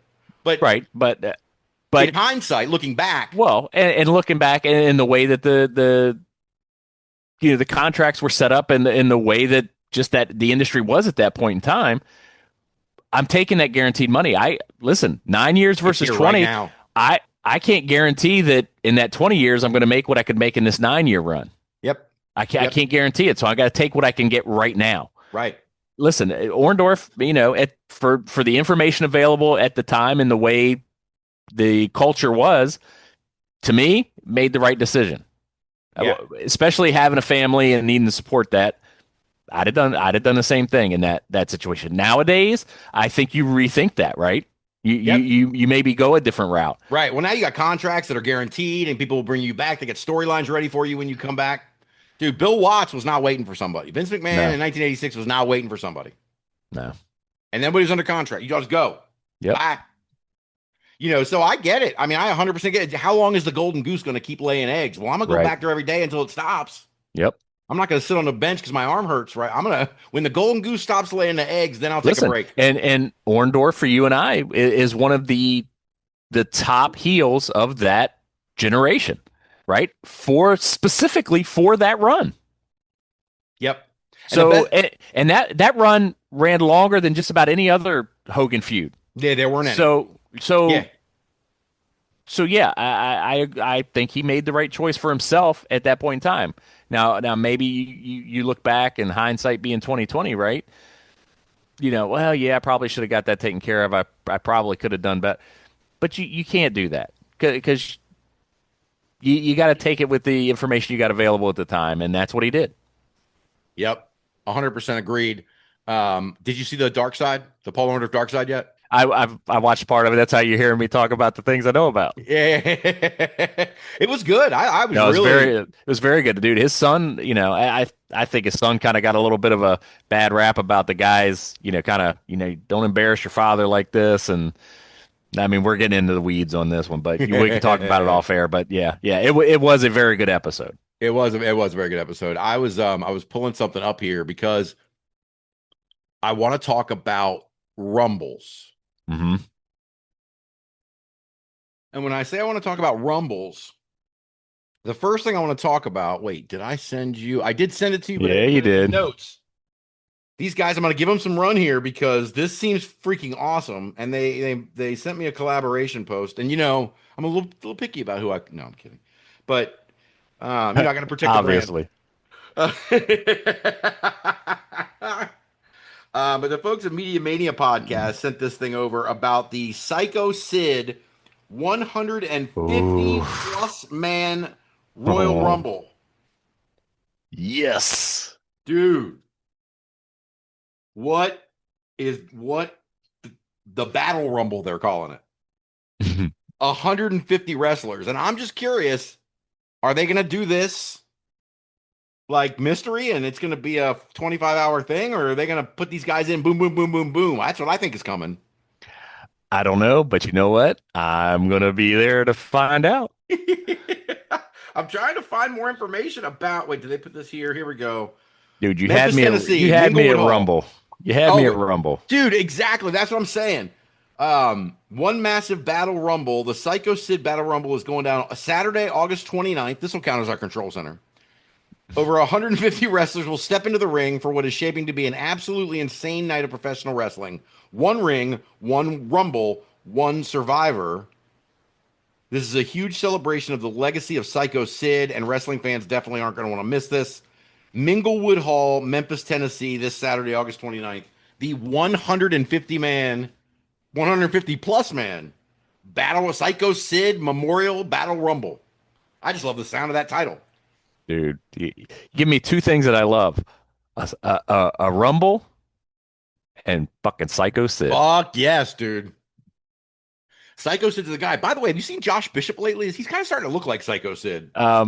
You tell me if you see that guy, you don't think, holy shit, Sid's son is wrestling now. Yes. Yep. And he's part of the Skyscrapers. Like, I love the whole thing. Yeah, that he's dude. like got the gimmick and it's just, Dude, I love it. Dude, I'm so down on him. And he looks great. He looks great. So Oh my God. Yeah, like he's I the said, prototype. he physically reminds you of Sid back in the day. Oh man, he really does. He really does. I'm not done talking about Rumbles though, John. Did you see that the Rocky Mountain Pro folks had the Colorado Cup this past week, the men's Colorado Cup? I didn't. Tell me about it. I don't really know much about it. Here's what I know. I went because I was looking for stuff for IWX Watch This, and we've covered Rocky Mountain Pro. Mm-hmm. And so I was like, all right, well, I don't want to go back there necessarily. We keep covering new things. But this Colorado Cup it was kind of stuck in the back of my brain that I saw it was this week's episode of, Rocky Mountain Charge TV that we covered like with Lola and all those guys. Who's that? Bruce Wayans and Atiba, not coming to me now. The JCW Tag Champions. We saw them at RPW. Choppa City. Choppa City, right. But all those guys doing that thing. And so I pulled up the results today to see what was going on with that. It looks like it was a Rumble, man. It looks like a 20-person Rumble. Sweet. We might have to watch that one in the coming weeks here for one of our. Well, especially since it's coming from a Fed that we love. So yes, and check it out. And let me see. Well, she said it was the men's version. I was gonna see if Lola was in it, if it was mixed, but I'm sure she's not. But Rocky Mountain Pro. Let's see who's in this here. Card. So I don't see who won. Okay. Folks that we know, Marty Casillas was on that. Oh, damn. Okay. Bruce Wayans, who we just mentioned, was on this. Remy D, Carter Cash, Delson Ulrich, Anaya, Lord Mitchell Taylor. Okay. 1, 2, 3, 4, 5. It looks like 20. It looks like a 20-man Rumble for the Colorado Cup. Nice. So we may have to watch that on one of those shows here soon. Wait, I want to go to April of 1988, though, John. I'm going to April of 1988 because I was watching, I'm doing my rewatch. I was watching World Class Wrestling from 1988, and they had a Rumble, the Texas Roundup. Did you know about it? I didn't remember hearing about this. In 1988, April 9th, 1988 episode of World Class Wrestling, the Texas Roundup. And the best part about it is listening to Mark Lawrence describe it. Okay, it's like a battle royal, but we're going to start with 2 competitors, and every 2 minutes, another competitor is going to come in. And I'm like, dude, the territories are dead. Everybody knows about the Royal Rumble now already, man. Like, you could have just said, but I love how they're keeping that kayfabe on that. Like, we're stealing WWF's idea they launched like 3 months ago. But, and to show you how terrible we could do this isn't a retro podcast. I'm not going to spend much more time on it, but to show you how terrible World Class Wrestling was in March and April of 1988. Oh, no. Your Texas Roundup result, John. Steve Simpson wins the Texas Roundup. He defeats Buddy Roberts, Eric Embry, Iceman King Parsons, Jack Victory, Jason Sterling, John Tatum, Kerry and Kevin, Sean Simpson, Terry Taylor, the Angel of Death, the Grim Reaper, the Real Thing, and Vince Apollo. Ooh. You take Kevin and Kerry out of that, and people won't know hardly anybody.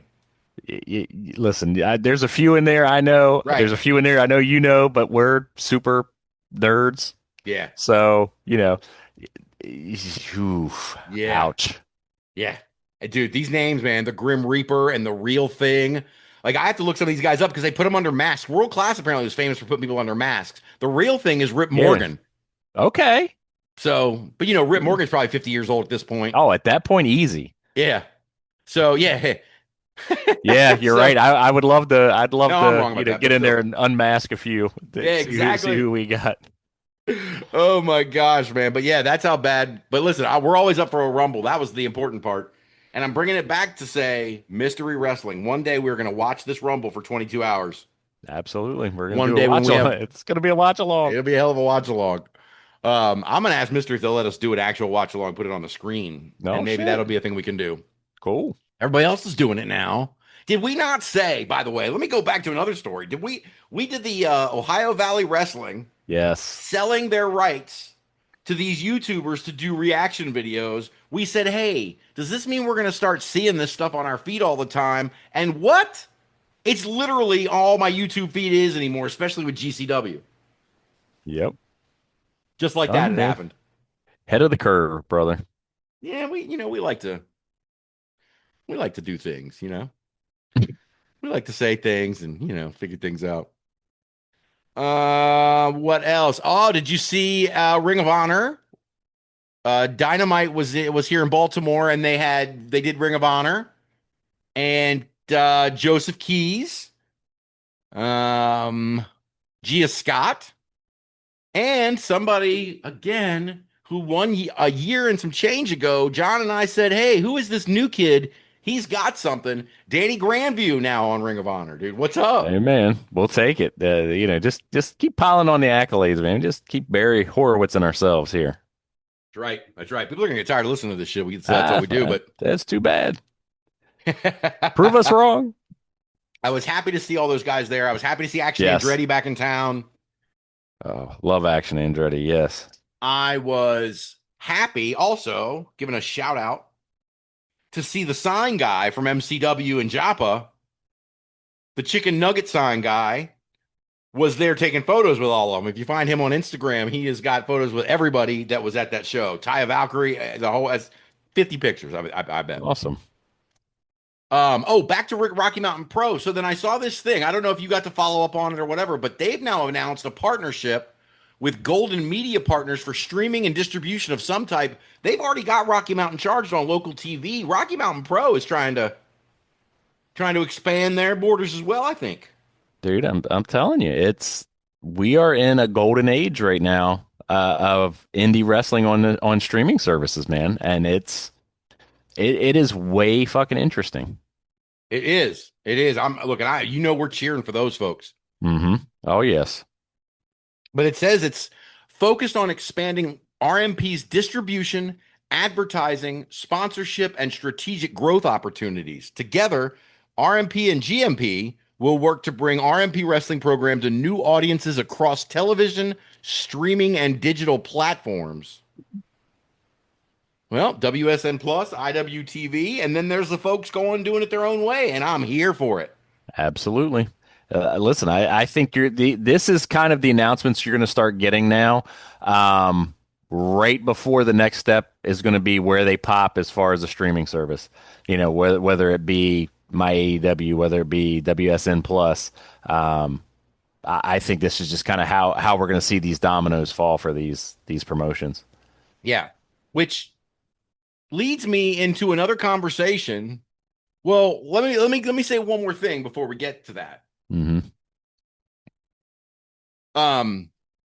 The post came out today. I put it in the notes this afternoon. I don't know if you even saw it, if you had a chance to see it, but Enjoy Wrestling in Pittsburgh, the intergender promotion out there. I've been out there. I love their shows. A completely different vibe than most shows you would ever go to. Mm-hmm. A very welcoming, a very safe space kind of place. There's no nasty negativity. It's just wrestling negativity. Right. And they're shutting down. And so I guess everything that we've been talking about tonight, WSN Plus, the streaming partners, Rocky Mountain Pro, are we still in a downturn? It feels like it, but I don't know if we are. I don't know. This is just a couple months ago we started talking about it, so it's a short one. I'm going to call it a selective downturn is what I'm going to go with, as opposed to a collapse, right? What have we seen recently? We've seen Ruthless Pro. Mm-hmm. We've seen Prestige. Ruthless Pro's back. Is Ruthless Pro back? Yes. Oh shit, I missed that. The Trouble Wrestling Revolver. Not Wrestling Revolver. The guys in North Carolina. Anyway, go ahead. Yeah, but the trouble Triller's having. Yes, there are issues, but I think what we're seeing more is more of a wrestling consolidation, right? We're seeing everybody kind of come together to these, and you're going to have the outliers that are going to close up. From what I read from Enjoy, it sounds like the guys that started it up kind of have some other interests. I don't know financially, what their deal was, but it kind of sounds like they, hey, we started this, we've all since gotten married, we've all started families, we have other things that our time it needs to be dedicated to. Um, there's something to be said about choosing family over chasing something, right? And putting out a half-ass product. They're not willing to do that. We're willing to go pursue these things that we need to do, but we're not willing to sacrifice the time it takes to put on great shows, which is what Enjoy was doing, putting on great fucking shows. Yeah.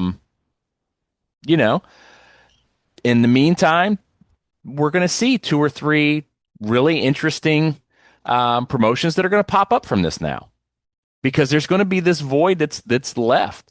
I really think you're going to start seeing some of these smaller places really focus on just being the best they can be in their market, right?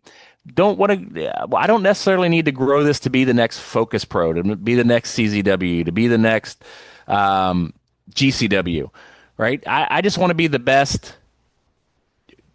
John's promotion I can be in this Anne Arundel County area. No, Anne Arundel County, buddy. Second best. I said second best. Well, in your area, I guess. Well, mine extends into your area.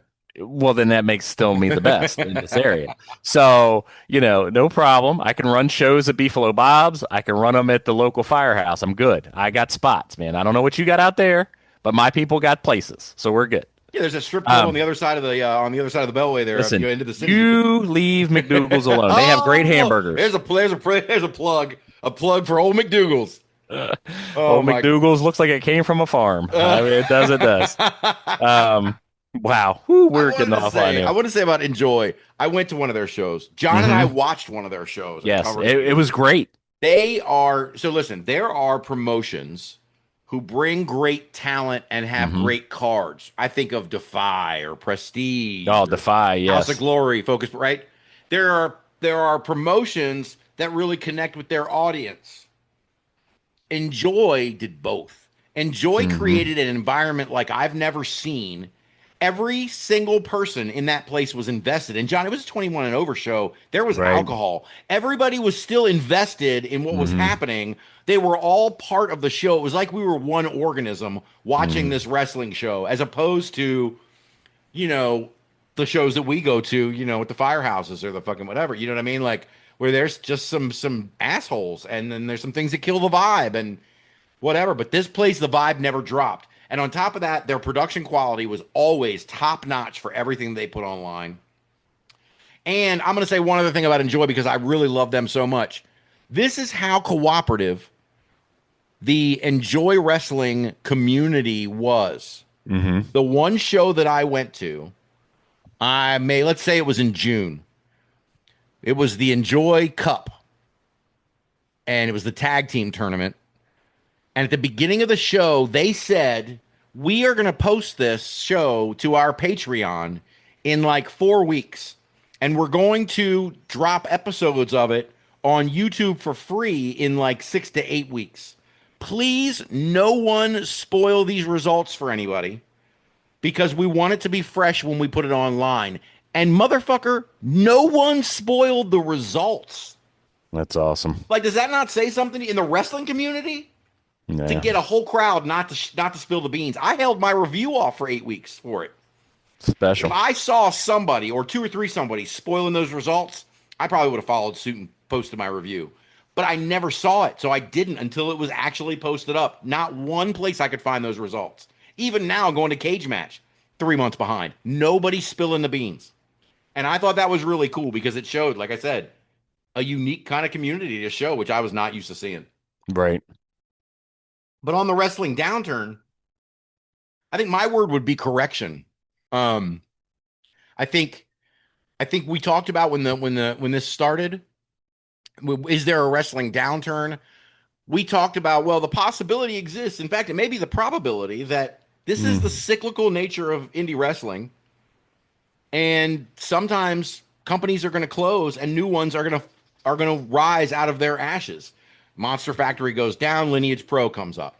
And so it's I think this is all evidence that the cyclical, the up and the down is not as high as we might have thought it was. I don't know that we were heading into a downturn, but Enjoy Wrestling closing for these reasons does not change my opinion on whether it's a downturn or not. I just think I feel like the downturn part is that everybody has been so inundated with so much wrestling for so long, and it's been so good from so many different outlets that there might just be a little burnout. And if that's all it is, then people are going to come right back soon. What I think is interesting really with it, and then we can, I think we've definitely talked, this one to death. But it's the fact that, the downturn, I don't know that it's over. It's changing, right? The industry is changing. The fact that at this moment, I'm using the royal we here, you and I, the indie wrestling community, we are discovering more interesting wrestlers now at this point, even as promotions shrink. Yep. Right? So are the fact that they're disappearing, that it's obvious that the talent is not the problem. Nope. But is the old business model what the problem is? You talking about something we could talk to death. You're opening up a can of worms here. This might be for next week, because you're right. Which is why I'm putting it here at the end. Is it the business model that needs to change? And is that why we're seeing some of these guys like Focus Pro in this quote unquote downturn who are thriving? MLW we've seen MLW be on both sides of this. You and I have seen in the last 5 years, MLW has been on the, man, are they getting ready to shut down and be gone? To Phoenix rising from the ashes at this point, to MLW now being this mid-major again. Is it the business model? Is it just getting the new business minds in, the younger minds, the more creative, more open to new idea minds in and taking either over these promotions or starting their new ones as the old ones kind of fall by the wayside. I just think that the indies are changing and we're seeing a whole new crop of indies coming to the forefront. And, the streaming wars that we keep talking about is going to just keep pushing them forward and bringing them to the masses, to these new fans. So enjoy it while you can.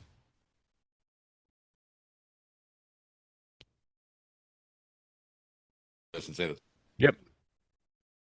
I wanted to say I had a little technical issue there, and I lost you. Yeah, no worries. No worries. But I think you were leading into, or at least you discussed something that I wanted to get into, and that was, I guess this is old people classic wrestling day, but Vince McMahon buys the company from his father in 1983, and then starts this national expansion, steals Hogan from the AWA, steals a bunch of guys from the AWA, steals a bunch of guys from all the promotions. He basically just drains the local regional promotions.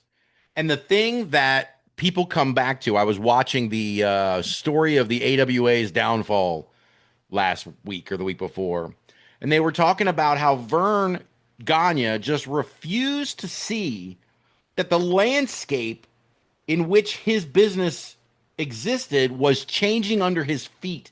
And he refused, like Bill Watts too, refused to fully understand and appreciate the new paradigm.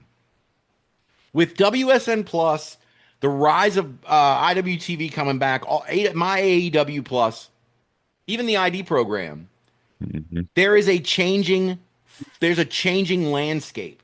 These promoters who used to run these, what was it? Some of the guys with the tax return, tax refund promotions. Right.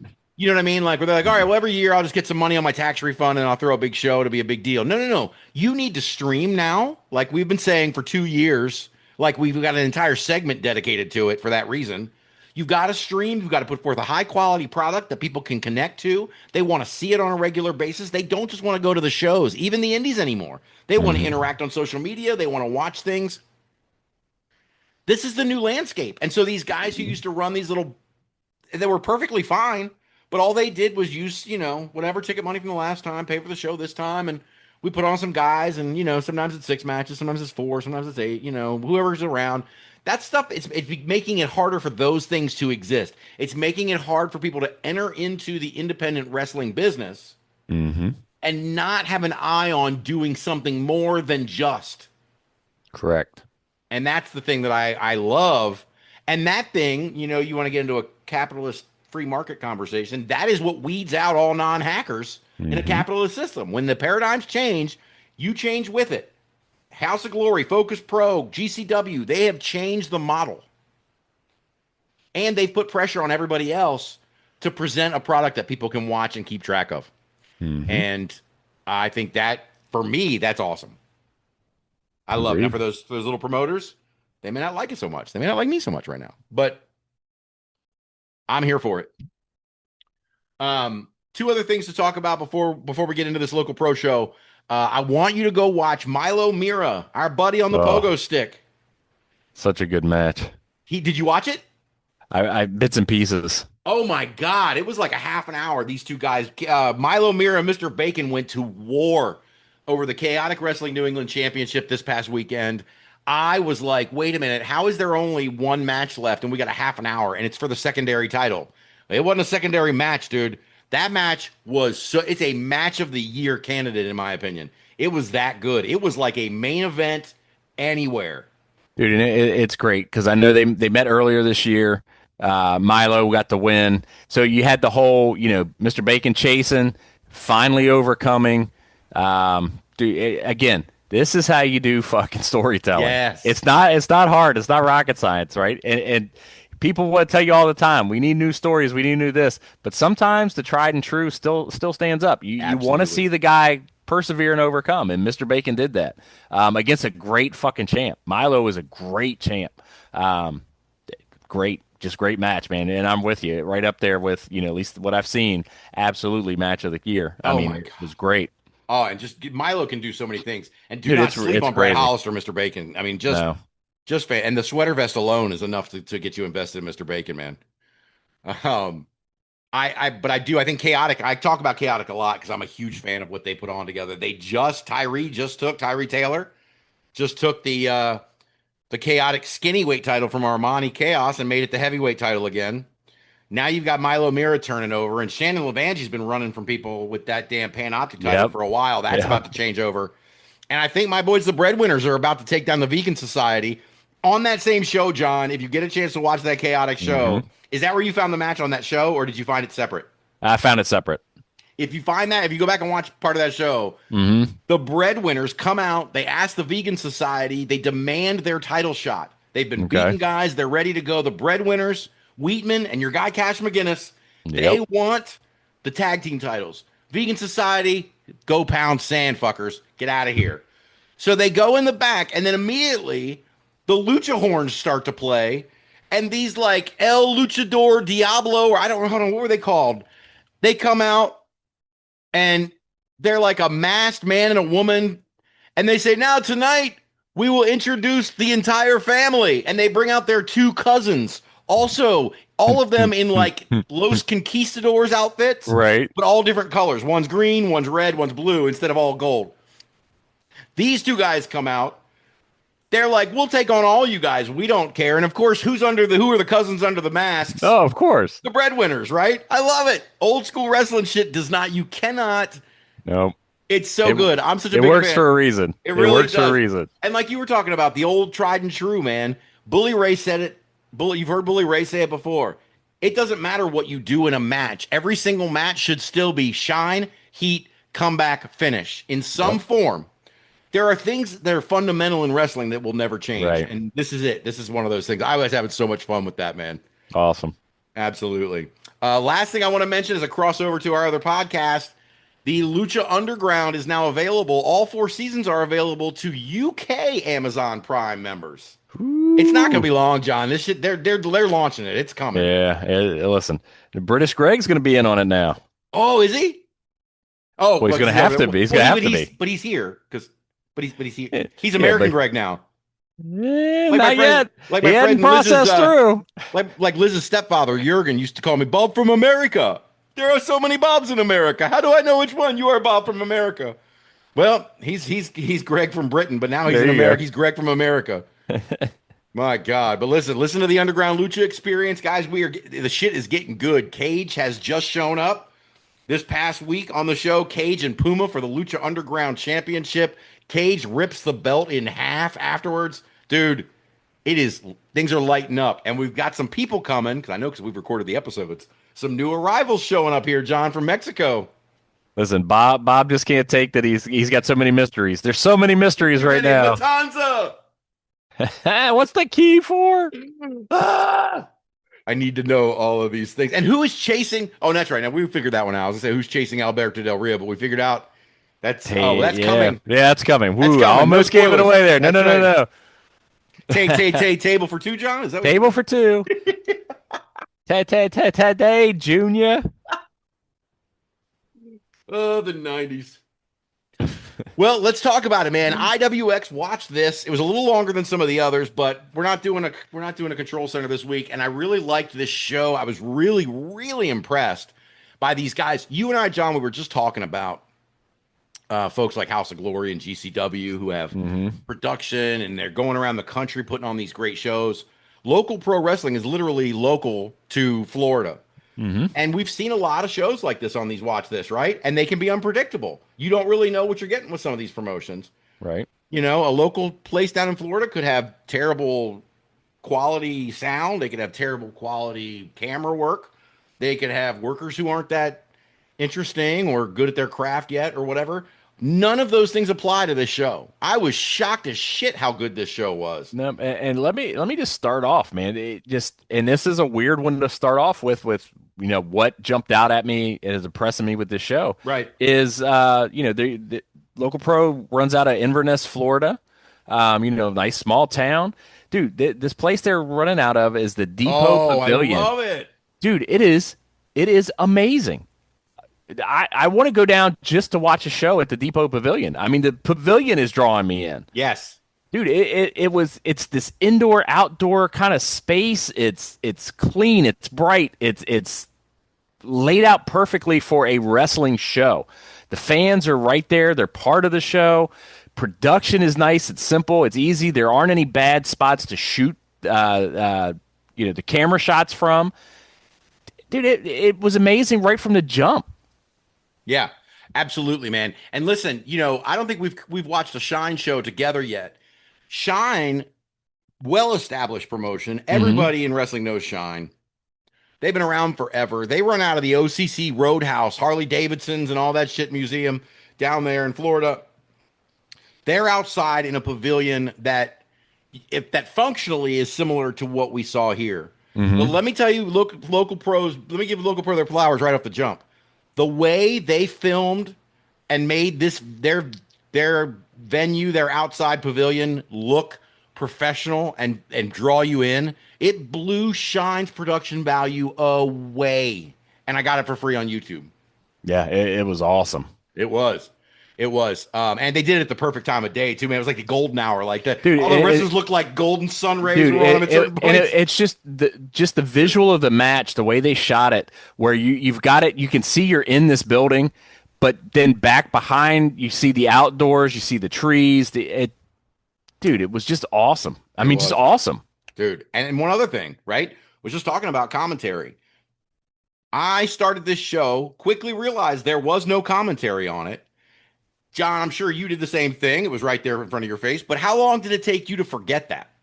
About 15 seconds into the first match. Yeah. Maybe 30. Yep. Lunar Lopez came out and started banging on those drums, and I was already lost in it. Exactly. Lunar Lopez hit, and you're right. It was...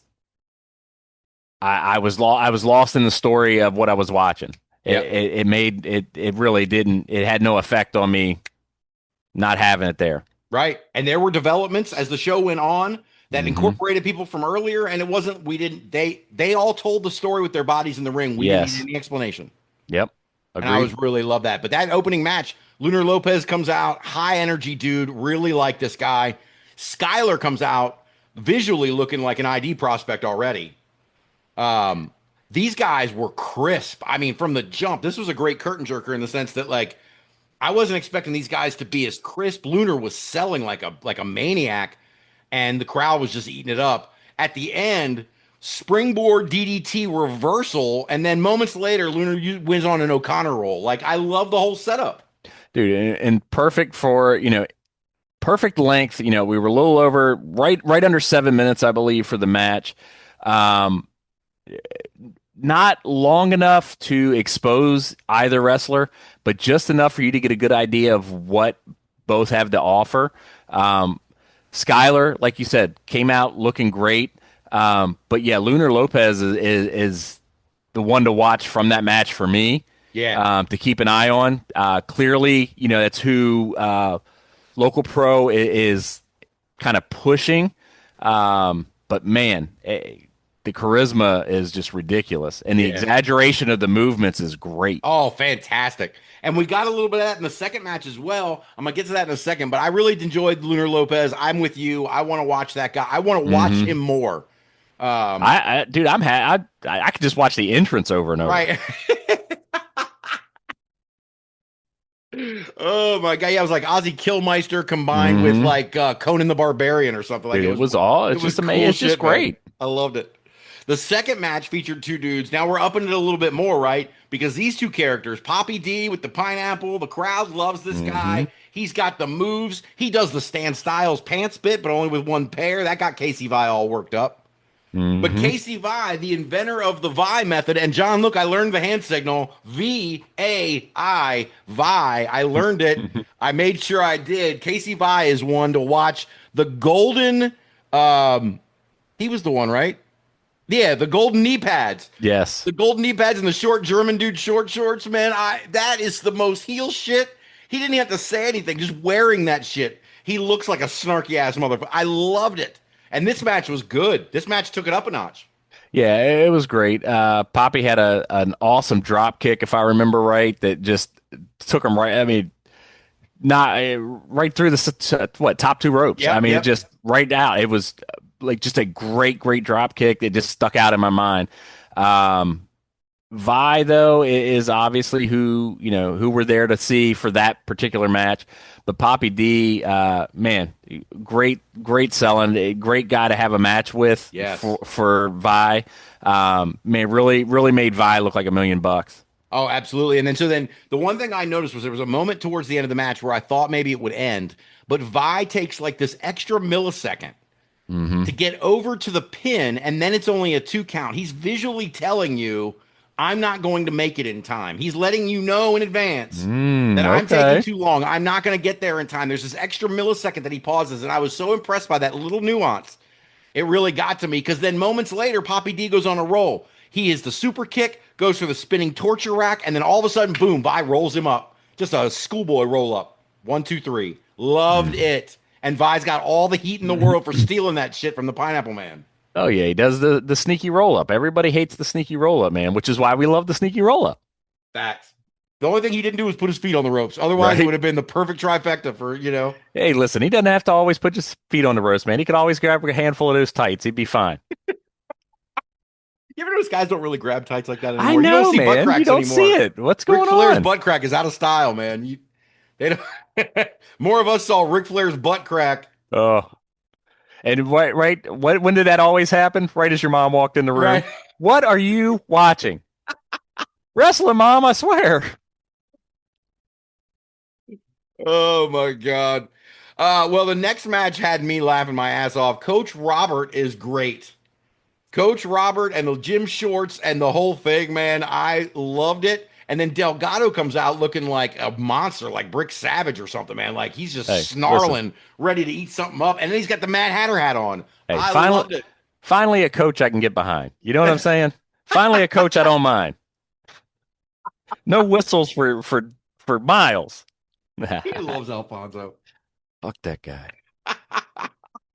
Yo, this is where I was trying to pop John in the notes, man. But Coach Yes. Robert looked like loser Robert Richards in high school at Oxnell High School with those gym shorts, man. That was straight back to the school issue joint.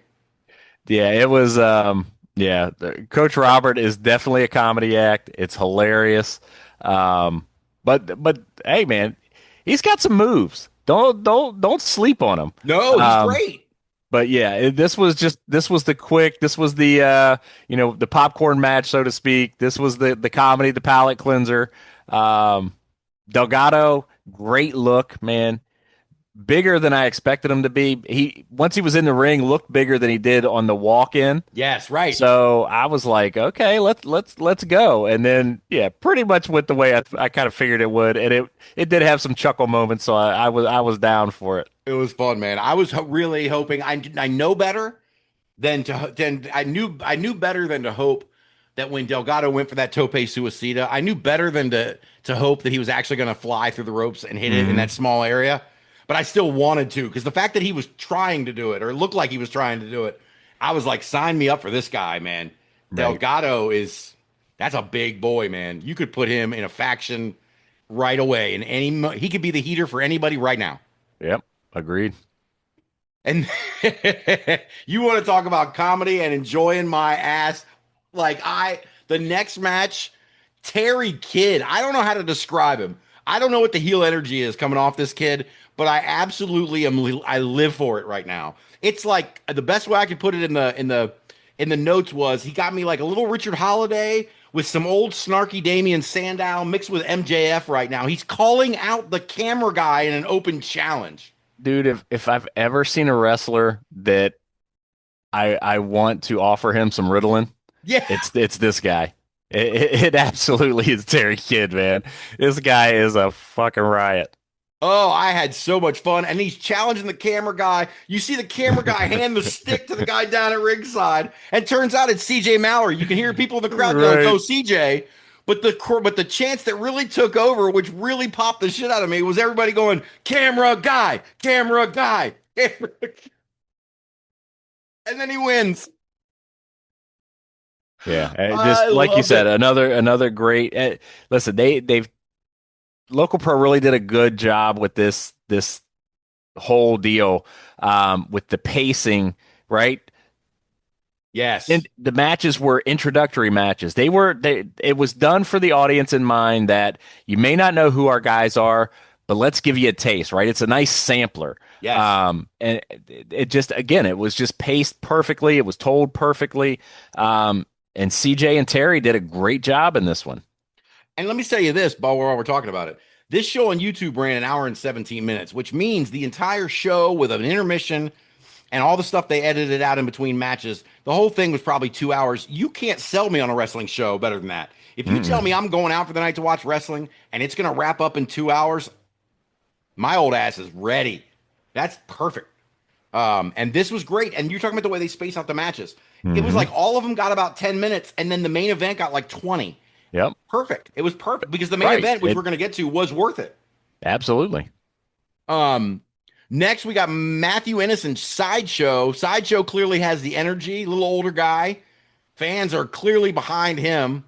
Um, I was trying to figure out though at the beginning, Ennis took the early advantage, and then he's pointing to his tattoo on his chest. Like, is that part of his gimmick? Did he get the tattoo? Was that part of the "Don't mess with me" gimmick or whatever it is he was saying? Like, I, that I don't know. I don't know. but it was more of an old school match too, right? Like it was Right. very sort of ground based, mat based. There wasn't a lot of like swantons like camera guy won with in the last match. Um, but you see Ennis argue with the ref, then turn around and do an eye rake. I mean, like you talk about old school vibes here, man. Then he goes into the corner, Ennis does. This is where it got like, all right, now this guy's really showing me who he is. Goes into the corner for his robe, like he's going to attack the guy with the robe. Ref takes the robe. Meanwhile, he pickpockets the rope and takes a chain out of it. Ref is putting the robe away, and Ennis comes and knocks Sideshow out with the chain and gets the win. Old school Yeah. heel, old school heat. Love it. Yeah, and one of the more unique ways to get a hold of the chain that we've seen in a while, the whole it's hidden in the robe, they're taking the robe away, You know, while he's feeling that, he's like, okay, you get the robe, but that he really wanted him to get the robe because he just wanted the pocket of the. It was again great fucking storytelling. with no commentary. Exactly, but everybody knew exactly what was going on, right? You knew exactly what he was doing, why he was doing it, and what the outcome was going to be. Fucking great storytelling. Absolutely. You know what it reminded me of? I don't know if you're a big Toru Yano fan in New Japan, but Toru Yano, man, is famous for finding brand new ways to use his wrist tape to tie people up against the guardrail and then go back in and win by count out. Every match he's either taking the turnbuckle off and trying to do something with that, or he's fucking wrapping somebody up with his wrist tape and he goes back in for the 20 count and wins. This is what that felt like. It felt like, okay, sneaky, I can do anything I want. You take my robe, I get the chain. Like, I'm here. Right. I'm going to keep being crafty, and that's what it felt like. I loved it. Nah, yeah, that's exactly it, man. Again, enjoyable. Another Yes. fucking enjoyable match. No doubt. 2 matches left. I was curious when I saw this one, John. Armando Espana versus a guy we have heard cut promos on this show before, Death Row Jethro. How excited were you to get to see Death Row Jethro in action? Dude, this was the first I've seen Death Row Jethro in action. Did not fucking disappoint. Oh, I love it. Dude, and they're yelling, Death Row's gonna kill you. Yep. Oh, dude. Loved it. Loved it. And Espana, look, he threw down for Death Row. I mean, he made Death Row look like Death Row. Let's be honest. He did. And he managed to get himself some heat. He Yeah, knew he right up did. from the jump. Talk about storytelling, right? Yep. First thing, no commentary. This guy stands face to face with Death Row Jethro. Bell rings. What's the first thing he does? Rolls outside the ring and says, "Fuck this." Like Yep. that is what he should be doing. That's It lets pretty everyone much know what Bob how and I would have scary, done. right? It lets everyone know how scary Death Row is. It reminds everyone how scary he is. Then Armando goes in, he gets a couple of good shots, but Death Row basically squashes this guy. And I mean, props to Espana for a really good performance in that role. But Death Row Jethro is just fucking great TV. He's great wrestling. Like, God, man, I love that guy, man. Big fan of Yep. the old Death Row Jethro. And Death Row Jethro, I'm ready to see him start making some rounds, I think. Mm-hmm. Right. That was the one thing about this. There weren't a lot of guys on this show that were like we see nationally a lot of times, right? Mm-hmm. And that's one guy I would like to see. I would like to see Death Row Jethro at a Memphis show. Yep. Or, whatever. And like, it'd be so good. Yep. Last match, and then we're going to get out of here, John. I swear. The LPW Championship, the match they gave 20 minutes to, the champion Blackjack against Nick Quinones. And the first thing I'm going to say is, bro, those overalls, Blackjack's overalls were the shit, man. That dude had the fit. He was hooked up. Dude, both of these guys look great. They came out, the entrances were good. And another one, like you said, you're by the time they hit the ring, you don't even pay attention to there being no commentary. Right. You know exactly where we're going, what the motivation is, and you're getting ready to watch a match, and they're going to fucking get after it. Yep. Yeah, absolutely. Nick Quinones attacks Blackjack during the entrance. They immediately start to brawl outside. Again, you don't need commentary. They're telling the story right here in front of you. Right. It immediately feels like the biggest fight of the night. Immediately. Right. They can't. These guys cannot wait to get their hands on each other. So. Oh, go ahead. You get the big fight feel, right? You get that from the entrance. I don't need somebody to hype it up for me. I'm hyped watching the entrance. You can see how jittery they look, how tight they look. They're ready. They're ready, which makes the audience ready for a big fight, and that's exactly what they got. Yeah, and Blackjack has a look, man. Blackjack has a look that you can sell. I'm telling you, this guy is very, very good, but he's also tall. He's long. I mean, and he can do stuff on the, he can go up high. He can stay down on the mat. I was really impressed with him. On the other hand, Nick Quinones was giving me Homicide vibes. Am I crazy by saying that? No, it definitely had that. Had the luchador, right? Our guys from Castro Cortez Castro and the crew. That kind of just badass, don't fuck with me vibes. This guy knows what he's doing in a fight.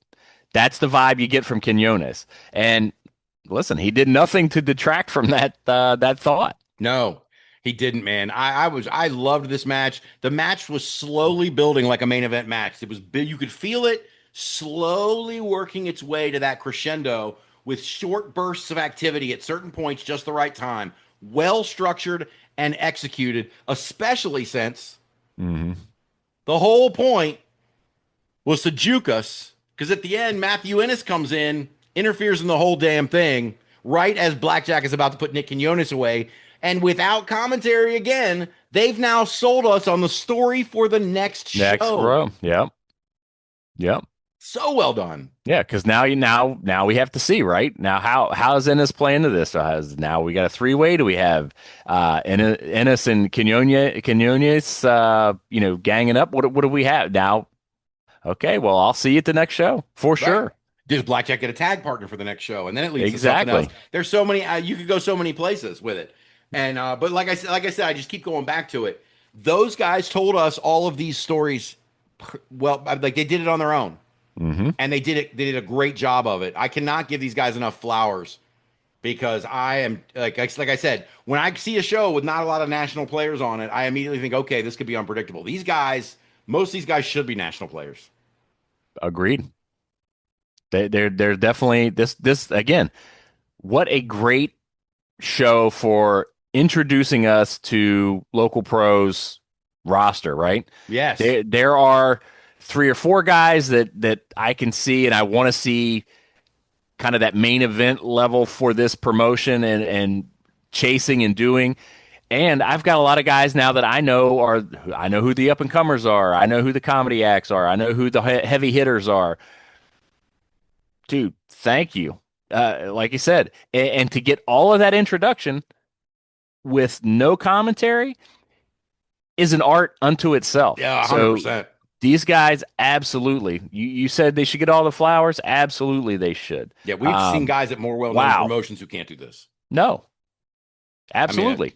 And so it just fantastic. But Blackjack does the Jey Uso splash at one point. Looks amazing coming off the top ropes. Oh, I wanted to say this one thing about Blackjack. When he went to go pull the straps down Willow Man or like Tyrus, and then it just they got were stuck. overalls and they got overall stuck. Yes. Perfect little things, man.